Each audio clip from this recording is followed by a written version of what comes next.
Bonsoir à tous. Je m'appelle Jules Raymond Foula, enseignant-chercheur. Je reviens vers vous car il y a de cela quelques instants, je vous avais démontré, preuve à l'appui, les merveilles et les miracles qui ont cours en ce moment au ministère du Domaine et des Affaires foncières, l'œuvre du ministre Henri Eyebe Aïssi, ministre des Sciences. Je vous parlais notamment de la très forte désormais implication des chefs traditionnels et aussi désormais à tous les degrés de responsabilité. Les gouverneurs des régions, les préfets des départements et les sous-préfets d'arrondissement. C'était il y a de cela quelques jours. Je suis enseignant et chercheur. Et justement parlant de la recherche, il y a de cela quelques jours, quelques minutes, je suis tombé sur cette institution ministérielle 001 du 16 mars 2026, signée par le même Henri Eyebe Aïssi. 4 informations capitales. La première, c'est le rappel de la composition de la commission mixte consultative. La deuxième, c'est la codification des indemnités journalières et des indemnités des frais de déplacement selon la catégorie des membres de la commission. La troisième, justement, c'est aussi la meilleure lisibilité sur le nombre de jours, c'est-à-dire sur le nombre de jours de travaux de ces commissions mixtes. Et enfin, la date d'entrée en exercice de cette institution ministérielle numéro 01 du 16 mars.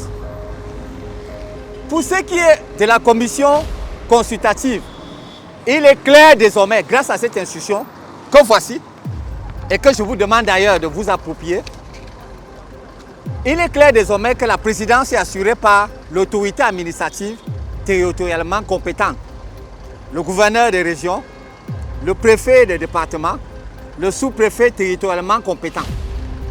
Comme membre secrétaire, vous avez le chef de service départemental des affaires foncières du MINCAF.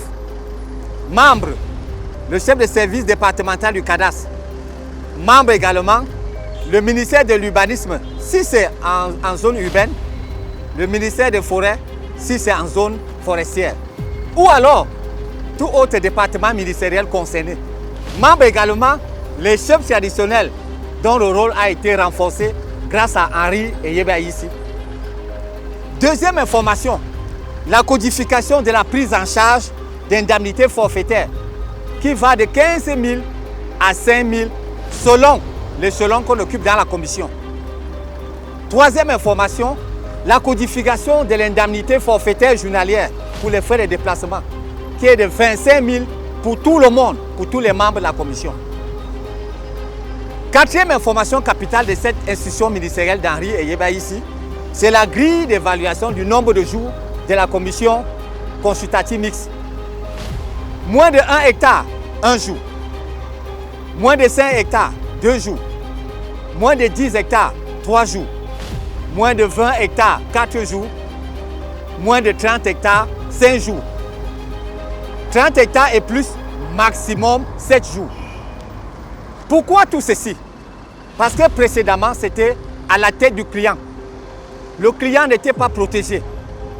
Le client n'était pas pris en compte. Désormais, Henri Eyebe Aïssi et le MINCAF se posent comme les protecteurs de vous, les clients. Vous devez le savoir. C'est pour cela que je vous demande de vous approprier ces textes. Vous, les usagers, vous devez vous approprier ces textes. Ils sont là pour vous. Henri Eyebe Aïssi a pensé à vous. Je vous l'ai toujours dit. Il y a plusieurs ministres, mais il y a des ministres qui sortent du lot. En voilà un qui travaille. En voilà un qui est compétent, qui est loyal. En voilà un qui est le protecteur des populations locales et de vous, les usagers. Je termine par un dernier détail très important. Signé le 16 mars, ces textes vont entrer en application le 1er juillet. Pourquoi? Parce qu'il faut donner à chacun des acteurs le temps de se l'approprier. Difficile, voire impossible de faire mieux en matière de professionnalisme, en matière de pédagogie. Voilà ce qui se passe au MINCAF. Voilà ce que Eyebe Aïssi est en train de faire. Voilà les miracles que Henri Eyebe Aïssi est en train de faire. Je vous remercie.